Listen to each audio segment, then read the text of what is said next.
Hold it like so. Nice and easy. Now compress your lips to create your embouchure. Enough for the tip of your little finger. And blow into the hole gently. Like so.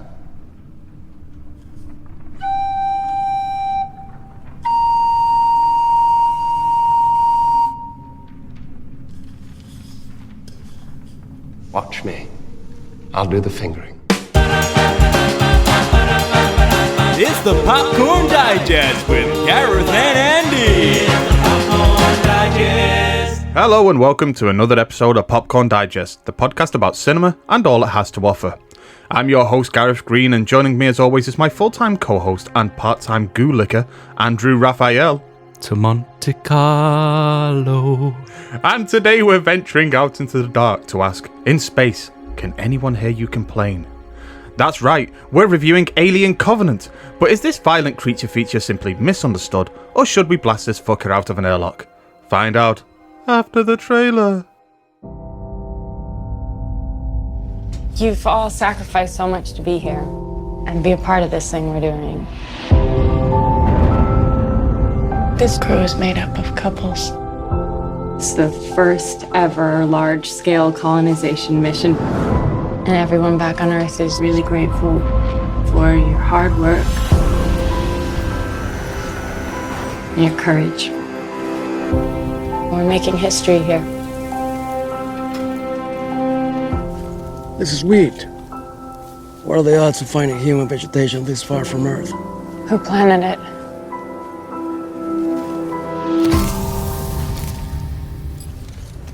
You hear that? What? Nothing. No birds. No animals. Nothing.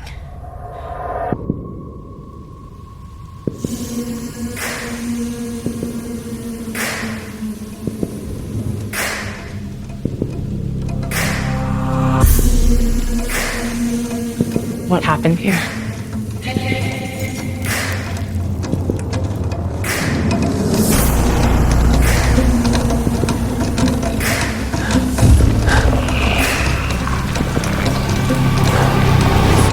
If you saw Prometheus but thought it needed double the amount of gay robots, then this might be the film for you. From the geriatric mind of Ridley Scott comes Alien Covenant, a film that sees yet another assorted group of cannon fodder characters encounter a volatile, parasitic race on a distant alien world. Soon our characters encounter Michael Fassbender's psychotic synthetic and discover that perhaps the alien is the least of their concerns. Blood, guts, and robotic fingering ensues. But whatever you do, Andy, don't whistle or I'll come. Okay, so Andy, I already know from experience this isn't your first time tangling with the beast, but how do you feel about Alien Covenant? How was it watching it this time for the episode? Yeah, because I hadn't seen it since the cinema. I think following our Prometheus episode that we recorded at the time, we went to see it, I think in IMAX initially, and then I think I saw it a second time, but I can't remember who with, and that was it. And then I think I picked up the Blu-ray about a year and a half ago, but didn't actually watch it. So this is the first time watching it at home. Yeah, I would say, based on my feelings from it at the cinema, they haven't actually changed very much. Yeah. But I think as we go into how the film is, I don't think that's very surprising. Yeah. Because I think my general feeling is that in a basic filmmaking level, the film is quite considerably more competent than its predecessor. Yeah. But I find it to be slightly derivative, actually no, heavily derivative in areas, and it feels smaller, lower key, and just less ambitious than its predecessor. Yeah. For all its faults, Prometheus had a lot of ambition. It failed to reach its potential, but you could tell that there was a lot of things buzzing around that. Whereas I feel like with Covenant, they've been considerably more conservative, and it shows. I will agree with you that it certainly feels a lot more conservative and smaller. It feels more like a bottle episode, let's say. Yeah. But I do think that may be a conscious effort on the filmmaker's behalf, considering... Well, I mean, we'll go into this shortly, but the reaction to some of the elements in Prometheus. Oh, definitely. I think in audience terms as well, I actually think that may have soured a few people, but I will go into that very shortly. So, just in terms of my reaction to Alien Covenant as well, and what my history is with this film, obviously we did our Prometheus episode, and then a few short weeks later, we saw Alien Covenant. And I also saw it twice at the cinema. And then I barely watched it at all at home. I think I watched it once when my wife, and this is my second watch through. So weirdly enough, it's one of those films that I haven't revisited as much. But when I revisited it last night, as you mentioned, my feelings are exactly the same as when I first saw it. But I think they're a bit more on the positive side. Mm-hmm. Just because there's a certain character that I respond to in these films that I think makes the films. Yeah. I'm able to forgive a lot more because of the character and the work with that character. But I actually think that there are still some heady ideas at play, but they're more on a character level and what he's dealing with there, rather than world building and sending it off in that direction. I think we're going to be on similar lines in regards to this, maybe once more just separate sides of the fence. Yeah. I mean, my reaction to the film is definitely more positive than Prometheus. Yeah. And I think it's just because it gets its basic film competencies more in a line. It's just a little bit more confident with what it's doing, I think. Yeah. But that doesn't mean to say that what it's doing is particularly groundbreaking in any way. Yeah. I think that's maybe an issue that we'll go into a little bit later, but I would say on a basic, viewing level, it's a stronger film than Prometheus in quite a lot of different ways. Just before we continue, I think it's best that we go through some information as to the context of the film, as to when it was made, how it got made, what the history is behind the film. I've written up a little timeline here of just plot points of beats for us to go through. And I think it reveals a lot about where this film was stuck for quite some time. Yeah. We've spoken about Prometheus. It was released in 2012 to a somewhat mixed reception in terms of the audience reception, but it made money for Fox. It was like 400 million on a 120 million budget or something like that. So there was a push from Fox to make a sequel, but also they didn't quite know what they wanted that sequel to be because the fan base was split in so many different directions. I mean, I remember one of the things that Prometheus got a lot of criticism for was that it didn't really feel like an Alien film. It was a lot more Star Trek than it was Alien. And I get that. I think I can see that in that film. So there was a conscious effort to make the sequel in a lot more of an Alien mold. The sequel was originally meant to follow immediately, like production was originally meant to begin straight away on the sequel to Prometheus. At one point, they were even considering filming Prometheus back to back with its sequel. I remember that's something that Ridley Scott pushed forward, but Fox pulled back on. And for one reason or another, Alien Covenant, it kind of entered a development hell for a few years. Yeah. I do remember reading reports that they were just going through scriptwriters. Like, this wasn't actually reported, the names that were involved. You can see there's 4 names involved on the writing of the film. But from what I understand, they were just taking speculative scripts from scriptwriter after scriptwriter, just looking for that thing that suddenly sparked with them. Yeah. And it was known that Fox were having some difficulty really nailing down what they wanted from a sequel. I don't actually think the issue was with Ridley Scott, because I think Ridley Scott's very firm in his idea of what he wants an Alien film to be. It's just that Fox have got to fit their idea of it as well. He's got to find that mix of the two. And I think you can see that with Alien Covenant. It feels like one of those type of films. Part of it feels like Ridley Scott doing his thing, and part of it feels like these are some beats that we've got to hit as well. I remember, is it Jack Paglen? Yeah. Was a writer that was brought on board, and that was way back in 2013 or 2014. Yeah, June 2013 I've got written down here. That he actually handed in his draft. And his only previous film was The Remarkable Transcendence. I have an opinion about that film that I've never seen, but I think it really strangled the career of one of our great cinematographers. Oh, totally. I've not seen him do anything since. No, he works in TV now as a director, but yeah, it feels like such a sorry end for what was turning out to be one of cinema's greatest and most promising cinematographers. I'm going to say it's a Monsters University situation where somebody has an ambition to be something, but in fact they're much better at doing something else. Yeah. And I think that's Wally Pfister all over. He's an excellent cinematographer, but he's an absolutely appalling director. But I think he thinks he's on the level of Christopher Nolan, but because he's worked with him and had a long-standing relationship, but he's nowhere near. I remembered at times when he was making films that, in terms of his cinematography, I was looking forward to see a film, much in the same way that I look forward to see a film with Roger Deakins as a cinematographer. I was looking forward to see the film because of his cinematography. And Yeah. it's such a shame that he's left that real promising career behind. I thought he might have been the next Roger Deakins at one point, just a touch colder perhaps. Yeah. Yeah, so Jack Paglen, he had worked on Transcendence. That's the only other film to his credit, really. He gets a story by credit on Alien Covenant. However, I do actually have some further information as well, that this ties into the Alien vs. Predator Fire and Stone comic book that came out after Prometheus. So there was this like year-long Alien vs. Predator vs. the Engineers like comic book universe that Fox released. Oh no. It's okay. There's some great artwork in it. The storylines are rather fodder, but it's okay. It does its job. But I do know that halfway through the making of that graphic novel, or comic book, I should say, Fox told the writers of that story that they had to retract a lot of their story elements because they were coming too close to what they were doing with the films. And you do know that the element that they had to pull back was actually they had a character in it, a synthetic that's infected by the black goo. Okay. And it becomes a biomechanical monster. Yeah. And for anybody that's watching this series that kind of knows where it's heading, that's exactly where the series is going. So they had to actually... They still have the element of the android turning into a biomechanical monster, but it doesn't look anything like you would expect or where you think it would be going. They've clearly had to pull back, and they had to pull back, for example, the Deacon was going to feature prominently in the Neomorph and that type of thing. So they had to strip all of that out and kind of retool their story. So the actual comic book... kind of goes nowhere, unfortunately. But that's following the investigation of the Prometheus on the planet LV-233, I think. Is it 233? I think so.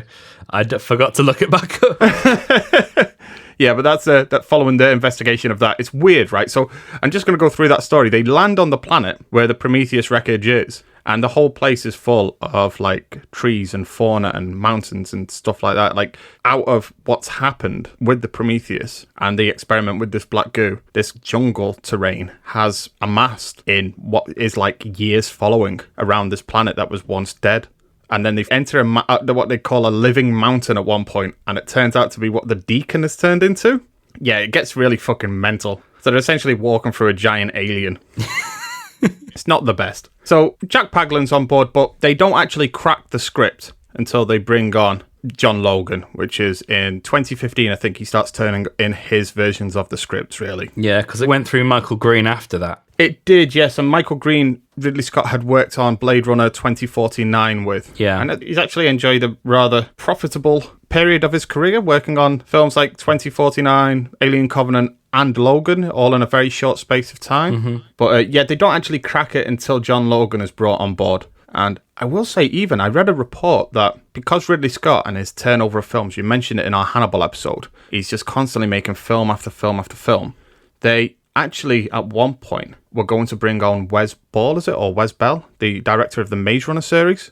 They were going to bring him on to make the Alien film. So he had made a pitch, apparently. It was one of those things that it was mentioned in one article and then it was never mentioned again. But apparently he had been touted as being the next Alien filmmaker. And I don't know if that was just a way to kind of entice Ridley Scott back to making Alien his next film, because he's always got like about 30 films in development and any one of them could be next. Yeah. Okay, now this brings us to the big point, and I think we're going to spend a section of the podcast just talking about this for a while. But just before Alien Covenant's about to go into production, really, Neil Blomkamp releases a series of concept art for an unproduced Alien film that he's thought up with Sigourney Weaver whilst making Chappie. And yeah, that says everything. Oh, fucking hell, I hate Chappie so much. It's such a shit film. Jesus I've not seen it from when we saw it. No, I haven't either. That's once is enough. Jesus fucking Christ. God, yeah, it's like a punch in the mouth. Once is enough. So, from the visionary director behind Chappie... behind District 9 remakes. Exactly. He's a one-trick pony. I really like Neil Blomkamp, but he really needs to do something more than what he's done. Like, District 9 is brilliant. It's great, but... Elysium is fine. It's like diminishing returns with his first three films. Just keeps trying to make the same film. So Fox signed him up to make an Alien film, and it's going to be a film that's going to rewrite Alien 3 and Resurrection. It's actually a sequel to Aliens. If we think of what they've just done with Terminator Dark Fate. Dark Fate. I don't know why I said that. I actually don't mind it, but that's a story for another day. But yeah. For Terminator, Brown Fate. Brown Fate. So Yeah. it's like very much what they've done with that film is what they were going to do with the Alien series as well. What are your feelings on that, Andy? I just think it's a bad idea. Yeah. That's like fan service at its very worst. Yep. I mean, I think we've let our feelings known about Aliens for quite some time. Mm-hmm. I really like the film of Aliens, but it's not my favourite by any means. Yeah. And it's definitely the most heavily American version of Alien. Yeah. Which I think is why American audiences really respond to that film, because it plays into, you know, the kind of slightly cheesy theme of family and motherhood and stuff like that. It's a very much more American centered film, whereas say something that maybe is it's flawed in its theatrical presentation, but Alien 3 is dealing with much darker subject matter, much more like nihilistic, but I genuinely think that's closer to what Alien should be and what the first film set up, that kind of nihilistic heading towards a burning barn kind of feeling, and that whole AIDS thing and stuff. So to try and rewrite that, and about existential terror as well, like the fear of the dark out there. Yeah, and I think trying to rewrite that is just, I don't think it's serving the Alien particularly well, because it's suggesting that everything's okay and we can beat this, but that's not the theme of the piece. It's a metaphor for much darker things. It's not a gung-ho action adventure. No. You know, as much as some people would like to think it is, it's not really. And again, even if it was half decent, it's only ever going to look like it's just doing Aliens again. Exactly, yeah. Like, even with the type of director that they've brought on, who at one point was billed as being the next James Cameron, it's just chasing Aliens to me. And I think rewriting, particularly Alien 3, out of the canon as well, is such a poor move, because no matter your feelings about the actual bulk of the film, it still gives Ripley an ending that feels fitting for her character and her relationship with the xenomorph as well. Like, that feels like the send-off her character deserves. Rather than, I don't know, I've always said what I like about the Alien series films is that each one, it feels like a left turn when everybody's expecting a right turn. Yeah. Even straight up to Resurrection, for all of its faults, Resurrection still has that feeling as well. It could go one way, but it goes into this like European French cinema type of direction instead. Yeah. Yeah, for all its faults, it still has that, and I appreciate that about it. And I think just rewriting it so that they can do something that's safer is a betrayal of what the Alien series has always been about. And even if we take it to these films, which we'll discuss later, I do think Alien Covenant has elements that are safer, but I also think it has elements that are wilder as well, and weirder for the series. Yeah. One particularly as well that has disrupted the fan base immeasurably. But I'm sure we'll discuss that later. But yeah, I think it was a bad idea. I was happy when it fell apart. For some reason, Ridley Scott catches the flack for why this film fell apart, but in an interview I saw him, he had no idea why it didn't come together. I think Fox actually just lost their faith in it. I think what happened, because wasn't the concept art released before Chappie came out? Yeah, so the concept art was released before Chappie. Then Chappie comes out and it was bad. I mean, I tried to convince myself I liked it. I was like, it's like a 3 out of 5 film, and it's just soured. Yeah, I think it's generally down to the quality and reputation of Chappie, and the general reputation of Neil Blomkamp as well, because I think by Chappie it was very clear that Neil Blomkamp was a one-trick pony and was just making the same film over and over again, but with diminishing returns. And I will say, though, I'm still looking forward to whatever Neil Blomkamp makes next, but I feel like I'm in a situation where the next film is going to make or break him for me. Yeah, I think so. It needs to be something special, or something that is at least breaking new territory for him as a director, for me to begin to appreciating him in the same way that I used to following District 9. Because when District 9 came out, I remember saying, this is this guy's first film. We've got a whole career ahead of him. This is going to be great. And then 2 films later, I'm like, maybe not. You know, pulling at my shirt collar, like, ooh. It really hinges on whether he treats Chappie as a learning experience and recognises its shortcomings. Yeah. And decides to pursue something completely different. Because I think the other issue with Neil Blomkamp, that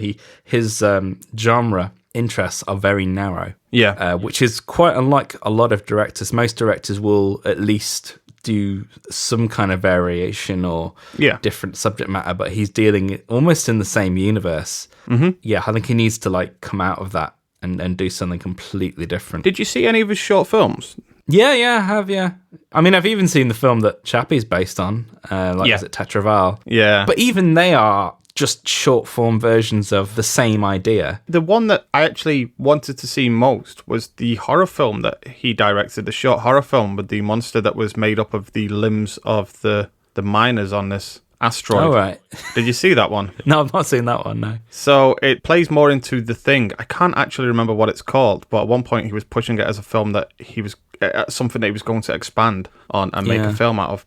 And it was starring Dakota Fanning, and she is she's an android in a mining facility that's being pursued by this creature that it's made up of the body parts of the miners that it's killed. And it started out as like a microscopic cell or something like that that's infected somebody. And slowly but surely, it started to take over and build more mass. Mm-hmm. And so, like, for instance, when it comes across a locked door, you can see it like cycle through the different hands that it has to come across the right one that will open the keypad and that type of thing. And it makes these horrible noises.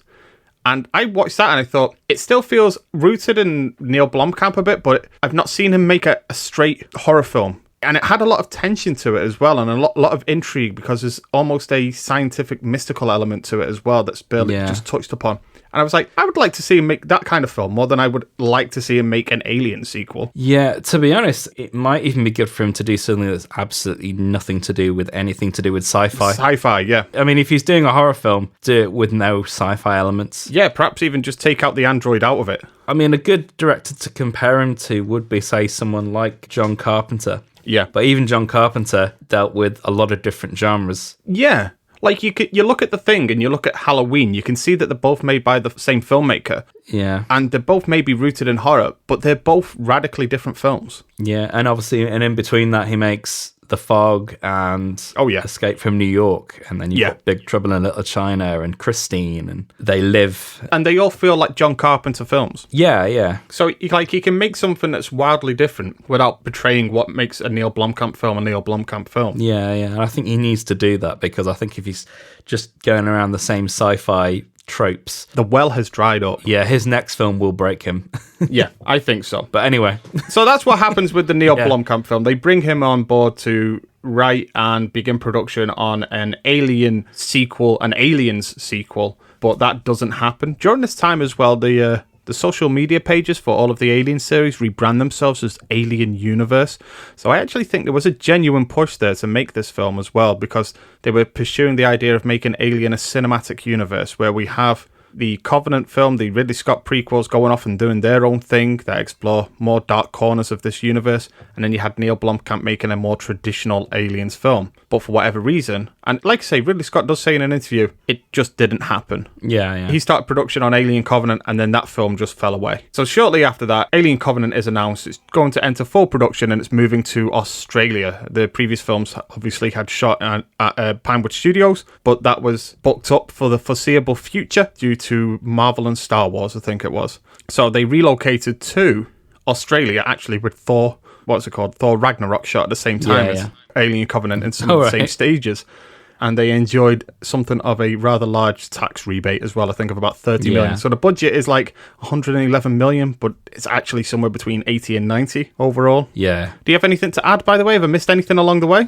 I think just in terms of like the script writing journey, in between Michael Green and John Logan, you do get Dante Harper, who seems to be fulfilling a similar role that John Spates filled during the production of Prometheus, where he's the sort of more unknown writer, and then the bigger known writer takes it home and then actually does make quite a few fundamental changes in his later drafts. The main thing that he was explaining on the documentary was this idea of a dual narrative and a sort of stealth narrative, which is the Prometheus narrative. Yeah. That they start with this new narrative, and then over the course of the film, the Prometheus narrative takes over. Yeah. And that was his general sort of big idea going, like, doing the rewrites, that would be the case.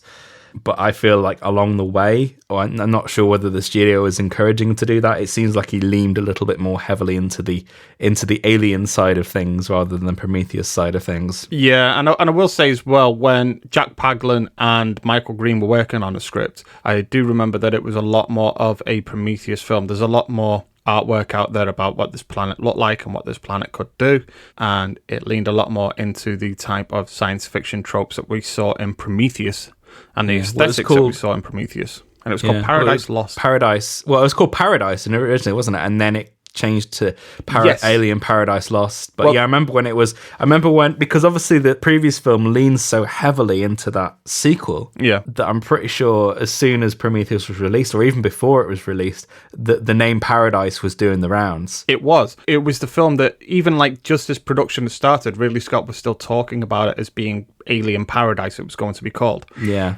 I do know that when they first started working on a script, this is immediately following Prometheus, it was called Paradise Lost. That was going to be the name. And then it changed to Paradise, and then it changed to Alien Paradise, and then eventually Alien Covenant, which I think was in keeping with the naming films after the ships thing that they have going on with this new prequel series. So, that's where they ended up. And to be honest, the ties to Paradise Lost are they're prominent throughout the entire film. Very much on the nose, so to speak. But I think that's where some of the finer elements come from as well with this film. But so that really brings us up to this film and the film that they made. So I guess it's time for us to really start talking about Alien Covenant. And I guess I can't really talk about Alien Covenant without actually speaking about Prometheus for a short time. Yeah. If we're going to do this in a chronological order, let's begin with Prometheus. So our episode has just come out. We recorded that in 2018? 2017. Well, we recorded it prior to the release of Alien Covenant, didn't we? So it came out in 2017? Yeah. So yes, let's talk about Prometheus for a short time. Okay, Andy. So we recorded our podcast. We came down on separate sides of the fence. I haven't actually listened to the podcast since, but you have. Yeah. And I remember I was a lot more forgiving and you were a lot more critical of the film. Yeah. How do we feel about Prometheus now? Now that Alien Covenant has come out, we have that context. How do we feel? I think based on our conversation just prior to recording, I think our views on the film have widened. There's a deeper gulf between us because you are softer on the film and I am even harder on the film. I think I can't overlook the film's bad elements because they're so bad that even if you've got decent cinematography and production design, at the end of the day, it can't save what is essentially a script written by an idiot. And I do regard Damon Lindelof as an idiot, to be honest. I think he's just an idiot. There's things in it I just like, seriously, if you were handing that in to any kind of screenwriting competition, you'd just be laughed at. Well, I will say that I have actually warmed to Damon Lindelof since because I watched the Watchmen TV series. But Damon Lindelof is a writer that really frustrates me because he is responsible for some of my favourite TV. Like Lost has a couple of absolutely great episodes that he's responsible for. Some really bad episodes that he's responsible for as well. But also, I recently watched Watchmen, the sequel series to the comic book. And honestly, it was one of the best TV series that I've ever seen, both in terms of the risks that it takes, what it does with the characters, and what it has to say about the world that we live in now. And it feels like there's not a single element in that show that was lacking. Yeah. And I know that he was the showrunner for that series, and he did a lot of the main body writing as well, and everything worked. I'm glad that they're not making a sequel series or anything like that. Like he said before it came out, he intended it to be one series and done, and then somebody else can come in and do another story in this universe. That sounds like a great idea. But that is a perfect show. And like I say, Damon Lindelof, he can be so good. And then straight following that TV series, he releases a film called The Hunt. If you heard of that, it actually came straight to VOD because of the corona crisis. It's fucking terrible. I hated it. Like, it's supposed to be playing on these kind of left versus right politics, but it ends up having nothing to say because it doesn't draw a line or say what side it's on or anything like that. It's like this kind of centrist nonsense that it's just playing on the fence. Yeah, that sounds like the Damon Lindelof we know and love. Exactly. And I was like, I think Prometheus embodies everything I love about Damon Lindelof as a writer and everything I don't like as well. But I think what works, primarily the character of David and what he does with that character, considering how he was in previous drafts. Because, like, as I say, in the John Spates draft, he's like a monologuing Bond villain that he becomes actually in this film. I was just going to say, I think what they do with David in Alien Covenant wouldn't work if that character wasn't as strong as he was in Prometheus. And that is Damon Lindelof's crowning achievement for that film, I think. And I also think that some of his writing is done a disservice by the really bad editing as well. Yeah. In the third act. But I still agree that Prometheus is both, like say, the best and the worst of that writer. And I think as well, because you mentioned you re-edited Prometheus as well. Yeah. I think that gives you an insight as well into that film that I don't have. I think also as well, I think when you view a film like that, when you're editing something, a lot of the technical shortcomings come to the fore as well. And I do think it's a film that it does actually look a bit TV-ish at times. I mean, if you actually look hard, it doesn't. I think we were talking about the Red Epic cameras, and I think Red has maybe gone down in reputation. It certainly has, yeah. Since those sort of early 2010s, because the most noticeable thing about Covenant is that they use the Arri Alexas. Yeah. But yeah, I just can't be very forgiving of it, because not even like blaming Lindelof entirely, because I know he was brought on quite late and he writes in crayon. So I'd say it's a responsibility of Lindelof, Pietro Scalia, the editor, Ridley Scott, and probably, the studio as well, because they're all involved at the top. Yeah. And I think it's just because for all the ideas that they have, hardly any of it ends up on the screen. And we can talk about the deleted scenes till the cow comes home, but they're not in the film. And even though we were hoping for a director's cut, a re-edit or director's cut, it's still not come. And I don't think it is going to come. I think the whole issue with Fox and because I know that like home video, the extras are starting to become a thing again in VOD terms as well. But I think that's going to have to take off in a big way for any re-edits or director's cuts or that type of thing to come across. And now that Fox has actually changed hands to Disney are not really known for releasing extended editions. So I can't really see that happening. No. The only thing I can think of, and this is maybe something we touched on a couple of episodes ago, was the Snyder Cut and how that does on HBO Max. Perhaps, if that does really well, then it may actually open the market back up to re-editing films and re-releasing. So yes, cheer on the Snyder Cut, everybody. Bring it on. Yeah. I mean, I want it to succeed for those reasons, but I mean, to be honest, I'm going to find it interesting, whatever, because that film is such a train wreck. I want to see an alternative version of that train wreck, to be honest. Yeah, I'm definitely looking forward to it now, weirdly enough, because I'm just curious. I am really just curious now. I want to see what it is. To be honest, I'd even welcome a David Ayer director's cut of Suicide Squad just to see what was fucked around with, because it's just a bit like I suppose it's an autopsy, really, isn't it? It is. That's more what it's akin to. It is. I mean, to be honest, if you offer me an alternate cut of any film, I'm going to be interested in seeing it, because I'm always interested in the process of making films. But it could be fucking Under Siege 2. Oh, we've got this extended edition of Under Siege 2 with an extra 2 minutes of Steven Seagal sat in a chair struggling to get up. And I'll be like, yeah.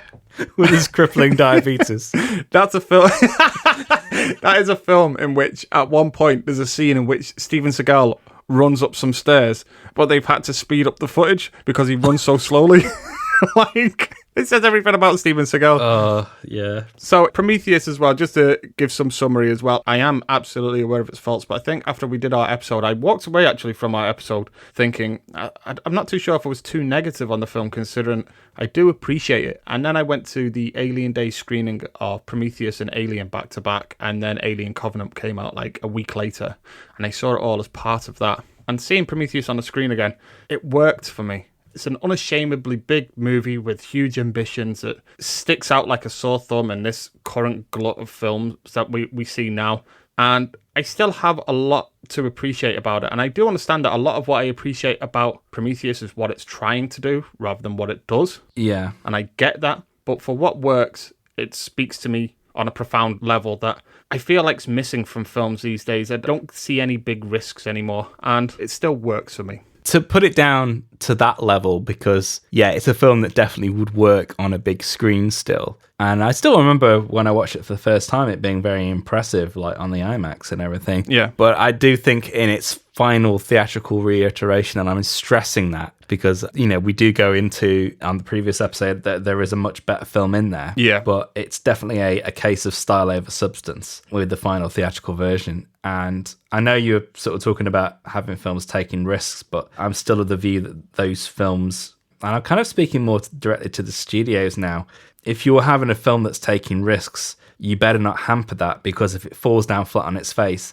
then that's just going to make it harder for things to move forward, because you can only rely on these franchises for so long before you have to come up with something new, because people get fed up eventually, even if it takes decades. Oh, yeah, absolutely. The best example of that would be the Western, and how when the Western fell out, the whole studio system went tits up. Yeah. The same thing's going to happen with the when the comic book superhero movies fall out, yeah. Yeah. It may take another 10 years, 15 years, but it's going to happen. Of course it's going to happen. As the world changes around us, what audiences want is going to change as well. The next big thing is going to come along. I am very interested to see what happens to the studio system once this change happens, and if it does happen, and it will. It's just the eventuality of when it does. But I get a feeling that by that point as well, it's going to be all Disney anyway.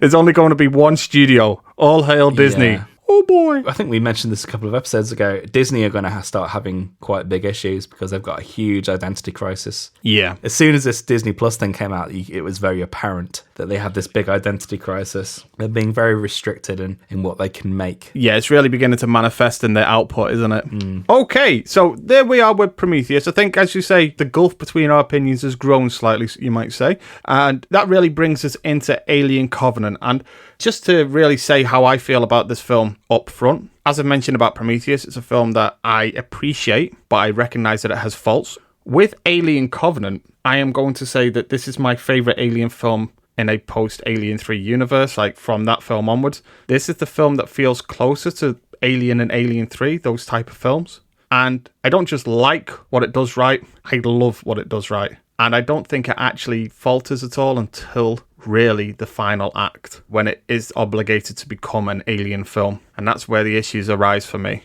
But I would say that the bulk of this film, I kind of love it. But weirdly, I've not gone back to it as often as I have other films in the series. Yeah, I would go as far to say that if you smashed Prometheus and Covenant together, you'd end up with a really good film. Because I would say this is a case of this film giveth, but also taketh away. It feels like they're almost like opposite sides of the same coin. Yeah. In a lot of ways. And it seems to be that this is the film that they were making before Lindelof came on board. Yeah. There's quite a few bits of recycled material from the earlier John Spates drafts that ended up in this film. Everything regarding the Neomorph is certainly... And David as well. Yeah. They do bring David back to what he was more like in the Spates draft. Yeah. And I actually really didn't like the idea of that when I read the Spates draft. But I think introducing the Walter element as well into the film, and given the context in which they set David up, they, for one, give us a character that gives David a grounding that's constantly with David. And two, they kind of contextualize it within the universe that he's actually been on this planet for 10 years and he's slowly gone insane. Yeah, I think that helps. So you're able to make more sense of it than for him to just be a straight Bond villain in the Spates draft, which he ended up being. Yeah. And it's weird because we talk about Bond villains, and it's another film written by John Logan, who famously did the rewrites on Skyfall. I mean, with all the David stuff, you can tell that John Logan's written that and had so much fun writing it, because it just has the John Logan cheeky gay sense of humour. Well, that's it. I've actually written that this is the gayest Alien film that I've seen. And I really mean that in like such a positive way as well. That's where I think this film has taken the huge risks. And the structure of it essentially is that the first act is more of your bog standard Alien film. And it kind of meets the criteria of like Aliens. I will say that one of my criticisms for it is I like what it's doing with the characters, with the idea that they're all couples on a colony mission, and you have this one character as well out of the lot of them that's lost their couple. For some reason, it kind of reminds me of Village of the Damned. But yeah, so you have this character that's lost their couple. They're completely alone. And I like what it's doing with that group of people. I like Oram as a character. I like Daniels as a character. I like Walter as a character. Everybody else is kind of anonymous. Yeah. Doesn't really do enough with that element of the film, that the tragedy that these people are losing their life partners as well. I think it suffers from a couple of issues that quite a few of the other Alien films have suffered from. Because if you go back to the original film, and Ridley mentions this in the documentary, and I think he's almost like misunderstood that original film because it's been so long. He talks about not wanting to care too much about the characters and their backgrounds because they're basically cannon fodder. Yeah. And I get that. And that's obviously something that was definitely in the original Alien film. But I think that the genius of the original Alien film is that, one, there's not too many characters. It's reduced to like 7. Yeah. So there's 7 distinct personalities, and they're all played by very idiosyncratic actors.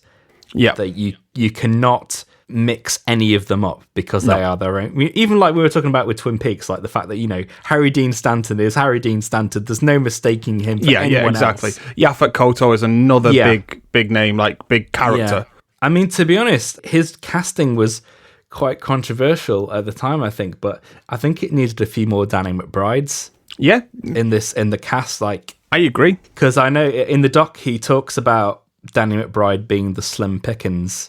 Yeah, it needed kind of more of that working class, blue collar feel to the characters, because some of them just feel like they're just normal people. Exactly, yeah, they're just bog standard 2-dimensional normal people just caught in this. It needed more like you say, big characters. When you look at them, when you look at big personalities. When you look at Danny McBride, even though it's Danny McBride, you instantly have a connection to him as an actor as well. I always do anyway. Yeah. It needed more people like that as well. Yeah, I mean, it would have helped like if they'd leaned even more heavily into that, and maybe his wife be like Southern or something like that. Yeah. Because the one thing I would say as a positive on the Prometheus side is that they purposely seeded that crew with pretty well-known actors or actors who were distinctive in their own right. Like, of course, you know, things like obviously you had your Idris Elba and Charlize Theron. Yeah, cool. Sean Harris, yeah, Rafe Spall, and like Benedict Wong. Yeah, actors who are very idiosyncratic. Yeah, and I feel that this is actually a shortcoming of Covenant, because I think the dialogue and the banter is a hell of a lot better than the Prometheus stuff. But if you'd taken the cast from Prometheus and put them in this film in those roles, I think it would have been a lot stronger. Yeah, I remember it mentioned in the making of this film. One of the things on the message boards I used to go on was that it does feel like Prometheus had a cast that probably cost a little bit more to obtain. Well, the whole movie cost a bit more. I think that's why this film feels a bit smaller. I will say, though, I like its smallness and in terms of its scale. I think... But you can tell they've spent less money on the cast. Yeah, most certainly. Yeah, definitely. Yeah, so the first act is your bog standard Alien film, but it's an Alien film that I actually enjoy. There's a really good mystery as well pushing the film. We know where it's going because we've seen Prometheus, and obviously anybody that's seen a trailer, but I like where it is going with this planet and what it's exploring about it. It's one of those films that I wish I had gone into seeing without knowing anything about it. Yeah. I would say that with the moment that David is introduced and the scene in which David is playing off against Walter, the whole I'll do the fingering scene, that was the moment in which I remember being sat in the cinema and I thought, I love this. I didn't just like it, I loved it. And every scene with them interacting made it stronger and stronger. I would say that the other characters actually became a lot more peripheral at that point, and it became the film about David and Walter. And that whole reframing of it caught me off guard, and I loved it. And I fell for it in a big way over that. And interesting that those are the Marmite moments for a lot of people. Exactly. That was actually one of the things I was going to mention, that like even because we were saying it's a very John Logan script, it very much leans into a lot of queer imagery and dialogue as well, in terms of, I'll do the fingering is certainly a funny line, but I think it's intended to be funny. It's very tongue-in-cheek. Whistle totally. And I'll come. They know what they're doing. It's not meant to be unintentionally funny, but everybody approaches it as such, I think. And I think it's because it makes people feel uncomfortable a little bit. Yeah, I think based on the documentary as well, they wanted a bit more of Michael Fassbender's personality coming through. Yeah. A bit more, because I think this is the third film that Ridley Scott had worked with him by that point. Yes, The Counselor previously as well. He loves Michael Fassbender. He loves working with him because whenever you see him on set, he's just a very humorous man and just very easy to get along with and very dedicated. And I'm a bit sad that he's been involved in some turkeys recently. I feel like his star has faded slightly since Prometheus. It has. Assassin's Creed is the one that's done it, I think. Yeah. More so than Prometheus, because even from Prometheus... And being tied to the X-Men films. Yeah. Prometheus was a hit, but everybody walks away, regardless of your opinion of the film, thinking that David was the best character and Michael Fassbender he came out was well the best in that role. film, yeah. But then you look at his other output, like you say, Assassin's Creed, and then what happened with Magneto and Dark Fate and that type of thing. Dark Phoenix, sorry. And Apocalypse, yeah. It's weird because he is making the right decisions as well in many ways. Like, Assassin's Creed, all right, it's a video game movie, but you've still got like Frank Marshall producing it. You've still got like talent behind the screen. You've got the director of Macbeth, which is a great adaptation of that Shakespeare play. Yeah. And then it ends up being what it is, which is completely underwhelming, and it looks half decent, but the story goes nowhere, and it's just very dull. It's very boring, and I can't actually remember much about it other than feeling I was very bored throughout. And then you've got everything with X-Men as well. That feels like a right decision for him to make, because Days of Futures Past and First Class were great, but then he's kind of like tied to that franchise with the multi-film contract deal. Yeah. And it just kind of careens off a cliff straight after Days of Future Past. In many ways, he's making the right decisions for all the wrong movies. Yeah. But yeah, you can tell that there's a shift in gear where the whole movie's built around Michael Fassbender. Yeah. Having the dual role as well. Yeah, after a certain point, it just becomes a Michael Fassbender movie for quite a long time. And how is your feeling? Because you did mention that it was like a Marmite thing as well for audiences, and it certainly has been. How was it for you? Because it's something that I respond to, and I know people that respond to that element of the film normally come down very strongly on one side or the other, and I'm very strongly on the positives. How do you feel about that whole section of the film? I would say I'm actually maybe one of these rare people that's in the middle, because whilst I like it, I do appreciate that David's become a little bit more cartoony. Yeah. Very much in the way that how they treated Hannibal Lecter in that way. I feel like there's a couple of things where I felt like maybe Fassbender hammed it up slightly too much, just he needed to have dialed it down a tiny bit in certain places. And I think also Covenant and Prometheus suffer from some of the same issues in their structure and pacing. Yes, that's where my issues do arise. Well, as soon as they meet David and go to the plaza and that sort of... the cathedral. The narrative just stops. It just grinds to a halt. And I feel like some of the staging and narrative thrust is sort of meanders about for a bit. I mean, I don't think to the same extent that Prometheus does, because Prometheus really meanders around after the halfway point. Yeah. I know also as well that because of something that they ended up taking out from some of the earlier drafts, that may have been quite a big issue, because there's a big white elephant in the room that we haven't talked about yet, is the fact that Noomi Rapace is not in this film. Yeah. And I think that's a big part of the issue. Yeah, because you can tell from our reactions when it comes to Prometheus as well that has also turned out to be something of a Marmite film. I will say that weirdly, I think that the opinion on Prometheus has softened, especially when we look at the IMDb score. It's kind of settled completely at 7 out of 10. I think it's bang on 7 out of 10. All right. But also, this film is so nihilistic in an Alien 3 type of way. What it does with those characters, that even people that walked away from Prometheus thinking, oh, like myself, I want to see more of this kind of alien film. This makes a statement partway through that you're not going to get that. No. Her story has come to a shattering and upsetting end. Yeah. Again, I like that because of the Alien 3-ness of it as well. It very much reminded me. I described it as being the most nihilistic film since Alien 3, but I actually think it's probably more nihilistic than Alien 3, because at least Alien 3 ends on a message of hope that despite everything that had happened to Ripley, she still managed to do the right thing. She may have given her life. She had the choice of saving herself and giving the alien over, but she gave her life and saved everybody. Yeah. But that ends with this big message of hope. And with this film, it kind of ties up Noomi Rapace's or Shaw's character arcs in the most brutal way possible. And then with Daniels as well, the moment that she decides that she does have something to live for, that she does want to live, it leaves her in the dark once more by having her be the plaything for David for who knows what. And whilst I take those as positives in a behind-the-scenes way, I think they've come about because of a lack of nerve rather than anything organic.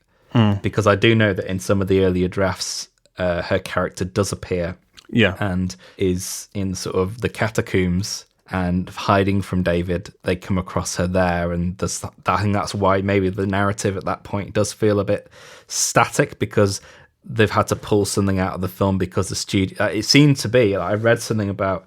from someone involved in the production, that it was actually a studio call to not have her in the film. And it seemed like her role was being reduced more and more as pre-production wound on, to the point where the studio just said, we don't want her at all, because they never wanted her in the first place. Yeah, I believe it was the studio were pushing for Gemma Arterton in the role originally, and it was Ridley Scott's decision to cast Noomi Rapace. I mean, you take away that accent, and she's fine. Yeah. That's the issue, that they've saddled her with this poor English Rose accent. Yeah, that's virtually non-existent apart from people saying that she's English. Exactly. But yeah, it seems to be that the studio just did not want her at all. They didn't want to market the film around her. Oh, right. They were almost like forced to take her out of the film and deal with her in that way. It's strange because I wonder if that had any play with the idea of them taking out the prologue as well. Because originally we were supposed to have a whole section of the film that was dedicated to David explaining their time together on the ship. And they actually released it as like a prologue for the film. And it's one of those pieces of material that absolutely should be part of the film somewhere. Yeah. Even if it isn't flashback. It looks like it should be an extended part of that flashback where the back end of that sequence is in the film. It is, yeah. But because David's narrating it, it does feel like he's narrating it to Walter. Yeah, exactly, yeah. So if I was ever going to do a re-edit of it, which I may do, I would put it there because it is part and parcel of the same sequence. Yeah, especially because when you do actually come to see the fate of Shaw. Because I think that's what this film is actually missing in that section as well. Like, I do agree with you that this feels like a film that is episodic in its acts. Like, the first act is all about this mystery of what is this signal? Where is it coming from? What is this planet? Why is there no life on this planet apart from botanical life? And what are these life forms that we're coming up against here? These parasitic life forms. And it's like this mystery of what's happened there. But once that gets solved the moment that David is introduced. And then I do agree that in terms of the narrative, it does stop to allow this power play between Walter and David to play out. Yeah. That doesn't really play out against any background other than I would say it turns into more of a haunted house story at that point. And that's where it feels a lot more confined. I do like that it all works for me, but I can certainly see that it is episodic in that nature. I think actually by having that prologue as well, it would perhaps add more to that section of the film because it would give us more questions, what's happened to Shaw. Yeah. Rather than just showing a grave. And we need that little reminder of who she is as a character as well, rather than just as a hologram, but we need to actually see her physically interacting with another character so that when we do see her body later, it's far more shocking to see her in that state. Yeah, and going back to that kind of episodic structure, I wish they could have thought of a more imaginative way of getting the Covenant crew on that planet. Yeah. I think in the way that they did it is very generic. I think they should have come up with something a little bit more imaginative to get them on that planet, because it does feel very stock at times, especially that first part of the film. I like it up to a point, but when they start getting the signal, it's like, it just feels a bit routine. And I think it almost like, we're talking about how Star Wars seems to reveal that it has quite a few limitations. Yeah. This is almost signposting that this format has quite a lot of limitations. And then I think also as well, it is very derivative at that point in the film. So I just feel that they could have come up with something a bit more imaginative structurally. I think overall they could have come up with something a little bit more. I agree with you that the structure of it is not the most creative. But for me, it's more so what it does on a character level that I find far more interesting. And I've said this about Prometheus and what it does on a thematic level, but I would say that this is even stronger. It's not imaginative in terms of, we start off as an alien film, but it could become something entirely different, I think, once David is introduced. I like that it does that, and I like that kind of sweeping of the rug out from under your feet in terms of the type of film that you're watching. I know that seems to be the mission statement from the start, from what you've mentioned of the previous writer as well, but that may have been more prominent in previous films. I actually think, like, in terms of its ambitions, I see where you're coming from in terms of the blunt structure of the film. That, yeah, it's not as ambitious as Prometheus, and it's not even as ambitious as other films in the series. That would say that perhaps even lesser than this, like even Alien Resurrection or that type of thing. But also, I don't think that's where its ambitions lie. I think its ambitions and its risks are taken by indulging this whole queer tone and what it does with David. I know you mentioned that he becomes a bit more of a cartoon character in this, but I think that they take such big risks with how they present him in this film that, depending on who you ask, they paid off or not. But I think that reaction shows you the kind of risks that they were taking with that character. that's where it all lies, by making this whole and this whole Paradise Lost thing that they have going on with David being our Satan character, bringing our characters through hell. I mean, throughout the entire film, there's loads of references to Paradise Lost in terms of the imagery that's used as well. There's a lot of references to John Martin's artwork as well from Paradise Lost, but I'll go into that more later as well. But I guess that's Ridley Scott's background in art shining through there. But I would say that that's where the risks are actually taken, is with those characters and the way in which it allows the film to actually stop and for these characters to interact and for us to really get a handle of them. Like, it's an alien film with a scene in which two androids essentially engage in allegorical sex whilst playing a flute. Yeah, I think the problem I have with it is that stuff is very, I think the word is fruity. But I think the reason I think it stands out, and maybe why it stands out a little bit too much to some people, is that the stuff around it maybe isn't fruity enough. Yeah. I think if you'd had maybe a slightly less generic cast for the crew of the Covenant, outside of the main four, which would be obviously Oram, Daniels, Walter, and Tennessee, outside of that, if the rest of the cast had been as idiosyncratic, I genuinely feel that maybe the David parts of the film wouldn't stand out so much, because it does feel like it does jar slightly tonally with the sort of Covenant side of the film.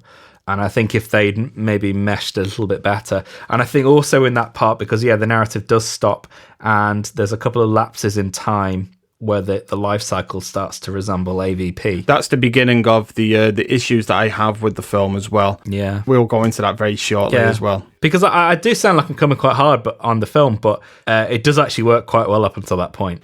Yeah. So, to me, that's it for me, though. It's in those first two acts where the film does all of the legwork that makes me not just like it or appreciate it despite its faults, but that's where all of the stuff that I love is. And it's at the point in which they feel obligated to actually introduce the alien and the life cycle, because the life cycle itself, it feels like it's more of an afterthought. And in terms of, like you mentioned, AVP, it's now been reduced to what feels like mere minutes in terms of incubation, and that sense of time is lost entirely. Like, that's something that they do really, really well in Alien, and I don't think Ridley Scott's actually got the time for all of that. I think he actually captures the alien very well when it's on screen, in terms of it. You never really feel like you're getting the best glimpse of it that you can. It's always bursting out of the shot, or it's always taking up too much of the frame. You never really get a chance to properly dwell on it, even when it's in harsh light environments. It's always moving too fast. And I've listened to the commentary. I know that that's something that he really wanted to make sure that he included. He includes more of it than you would normally get in, like, for example, Alien, because you can do more with it with, like, CGI and stuff like that. I still think you see far too much of it. Even though it's more restrained than other films, I still feel it falls into a lot of the same traps. I think the only way to do this well is to actually get rid of any technology in it, because as soon as you have that, your possibilities become endless and you get lost very quickly. I didn't find the alien scary at all in this film, because I just generally thought you saw it too much. I think there's a biggie. There's one shot of, I think, when they're actually on the ship at the end and Tennessee's looking at it might actually be Walter looking at the security footage. And there's one where he goes down like a shaft, and that just felt like straight out of Alien Resurrection. That's actually a shot that I seemed to get a lot of a reaction before the film came out as well, because I don't think the CGI is the best in that shot at all. The CGI is a little bit wonky at times. It's a little bit inconsistent. But I don't know. I think everything in the terraforming bay with the alien, I think, is perfect. The amount that you see of it, it's walking on its hind legs throughout the harvesters and stuff like that. Yeah. You only see it in quick glimpses, and even so, it's obscured by machinery, kind of alluding to what it could become in the future. I don't actually think the alien is that scary anymore. I do feel something that is a kinship to Ridley Scott, in that perhaps the alien is beginning to feel done. I genuinely disagree, because you can watch Alien, however many times, it's still scary. I think the ideas are scary. The effect of that film has not worn off. Yeah. I mean, it may have worn off a little bit from when it first, because obviously you don't get people vomiting in the cinema anymore, but I still think the feeling that film gives and how they deal with the alien in that one, they've still never really got close to it. Yeah. But I think the main thing with that, you're talking about the terraforming bay, I think that part of the film is probably my least favourite bit, because it is such a grab bag of greatest hits by that point. That scene is pretty much the climax of 1 and 2 combined. And also, I feel like at this point, because they've done it so much, I feel like having the false ending, and it's kind of been overused within the series. Yeah. I think they should have done something else, because actually, even though you do see the alien a little bit too much, in my opinion, the sequence on the transporter with the other alien, I think, is actually more successful because it's doing something a bit different than what they end up when the other one's on the ship. Yeah. Well, what I'm talking about, everything in the terraforming bay, I'm strictly speaking about the way in which the alien has been captured. In terms of story terms, blasting out of the airlock once more is one of the least imaginative ways that you can actually face the thing. I think it all happens very quickly as well. Like, the final act of the film feels very much like an afterthought as well.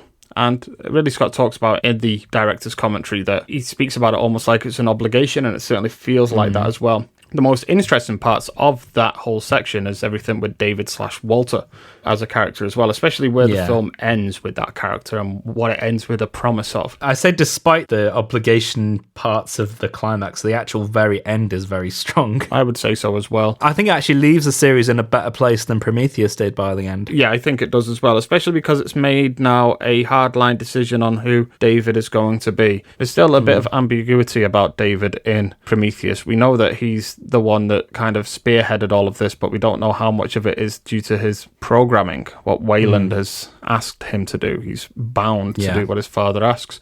In this film, it makes the very clear distinction that what David is doing is David's will. So it ends with a far more unambiguous ending that this android is evil. He is Satan. And now he's got these 2,000 experiments for him to work on. The only thing that he's been lacking on this dead planet has been living hosts, and now he has more than he can count. I actually read a very early John Logan script last night as well, and it's very much the same as what we get. There are some differences, like rather than being infected by spores, they're actually infected by worms. Their body get riddled with parasites, like we see with Charlie, with the thing in his eye, the little worm in his eye.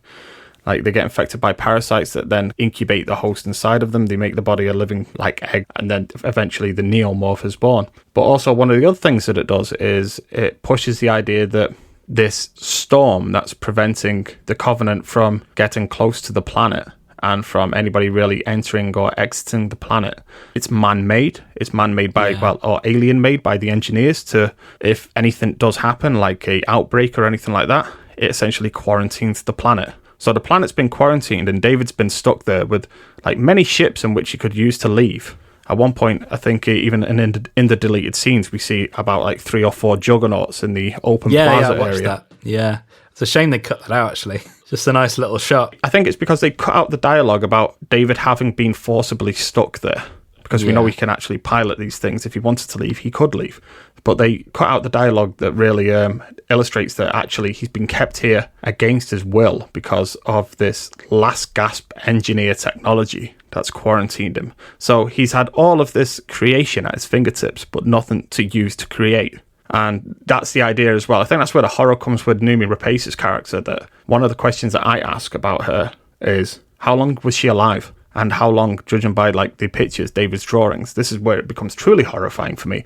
And this is where I think the terror of this film comes from, is like these ideas, like thinking about what he's done to her over the years. And you see from the pictures, are they things that he's imagined doing? Or are they things, is he drawing from memory? Has he been stripping her down and rebuilding her over many years whilst she was living? Yeah. In a way as well, it brings her character full circle. Because we always talk about in Prometheus that they bring in this element of her actually being barren in a really ham-fisted way, and that film kind of like deals with her unwanted pregnancy, let's say. Then it really comes to a horrifying conclusion, because I think there's even the implication that the eggs are perhaps something that's been spliced with Rapace herself. Something that her body has harvested in some way, considering the way we see it splayed out and opened up. And I think that's a fitting but very upsetting end to that character dealing with. That's where the nihilism comes from, and that's where I think the horror of this character comes from. But yeah, in the original scripts as well, they have this line that David wants to use the Covenant to come back to Earth, to use that as his playground. He wants to become an engineer, essentially. I think this is where it maybe slightly falls into the same traps that Prometheus falls into, because that's all really interesting, but it's not in the film. I would say that that element isn't in the film, but there's plenty of other that I've just spoke over that is in the film. I think they dialed it back too much again. Okay. From looking at the commentary, and I get the impression that at times Ridley Scott's a very insecure director, because we haven't talked about it yet, but a big bugbear of mine in the film, and I'm not sure whether it's a Ridley Scott thing, a studio thing, or a Pietro Scalia thing, but that opening scene with Wayland with the credits over the top of it. Yeah. I hate that the credits are over the top of it. Yeah, me too. It genuinely angers me that the credits there, because one, it makes the thing look cheap. Yeah. You know, it feels like a TV show. Because we've always spoken about how we hate credit sequences that aren't designed to be credit sequences, because it's very obvious that it wasn't designed to be a credit sequence. Yeah, clearly. Yeah, and when you watch the extended version on the deleted scenes, it plays so much better than it does in the actual final version, because you're not distracted by poorly placed credits where they've tried to like put them in. You can tell by the end they're running out of spaces to put the credits in. Yeah, in fact, I really don't like as well that of all of that as well, the title begins over the shot of David, but you can't see it because it's a white background. Yeah. And then when it cuts to the black space, you can see, whoa, already some of the titles come up. I didn't see that appearing. Like, it's clearly been an afterthought. And I actually love that whole scene. I think that scene is one of the few scenes in a film that actually makes Prometheus a better watch, because it justifies something. Yeah. It justifies the casting of Guy Pearce in that role for something that they didn't do with Prometheus, that they intended to do with Prometheus. So I think it adds that kind of justification there. And it's a great scene. It's like a very strong scene to open the film with, but it is hampered by the fact that, once more, and it is a bugbear of mine, you end up with credits over the actual film, the actual narrative. Yeah. And it's not like it's a throwaway narrative either. This is integral to the rest of the film. I generally get the feeling that quite a few of these issues in both films are down to Ridley at the end of the day, because it seems like when they get to that stage in production, he does slightly lose his nerve, because in the commentary he mentions that he would be worried that people would find it boring. I mean, in fact, speaking of this film, he once again talks about hitting this 2-hour mark. He says his first cut of the film is 2 hours 30 minutes, and he has this obsession with films hitting a 2-hour mark and that's it, 2 hours and done. And I remembered one of his criticisms of Blade Runner 2049 was that it was too long. And I mean, Ridley Scott had the choice, really. It came down between him making this or Blade Runner 2049. I actually think he made the right decision for him by making Alien Covenant and Blade Runner 2049. And especially because after the fact, he said that it was a too long film, and that's why it failed. I don't think that's why it failed. And yeah, exactly. And a very poor marketing campaign made it fail, I think. Absolutely. And very poor trailers. And I do feel like Ridley Scott has definitely lost his nerve when it comes to trusting the audience to stick with something.